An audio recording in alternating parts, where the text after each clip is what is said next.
Maria came home to a pile of laundry still sitting on the couch. She had asked her husband, Alex, to fold it earlier.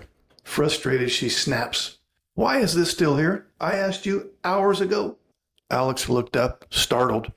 "I was going to do it later." Maria felt dismissed. Alex felt attacked. What seemed like a simple task became another round of hurt feelings.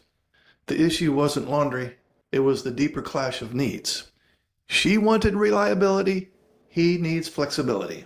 Without routines that worked for both, every small task became a trigger. That's why daily life feels so heavy in a neurodiverse marriage. For the wife, the mental load, in other words, remembering everything, feels like a second job. When he forgets chores, it's like disrespect.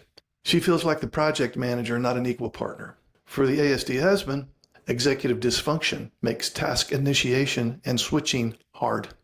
And requests often sound like criticism. And he may intend to do it later, but time slips away.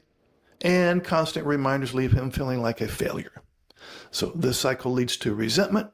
She feels unsupported, and he feels inadequate. Does this sound familiar? In the comments section, I'd like to hear what makes chore completion so difficult in your home. Also, if you would like some concrete, detailed steps on how to deal with problems like this and many others, then consider getting this book. I'll have the link in the description area and pinned in the comments section. Hey, this is Mark Hutten. Would you like to schedule a one-on-one Zoom call? Okay, it's so simple. Just look under any of my videos in the description area. Click on this Calendar link.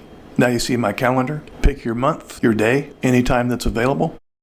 Enter your name and email address. Then you'll get a follow-up email with the Zoom link on the day and time that you picked. And voila, we will talk.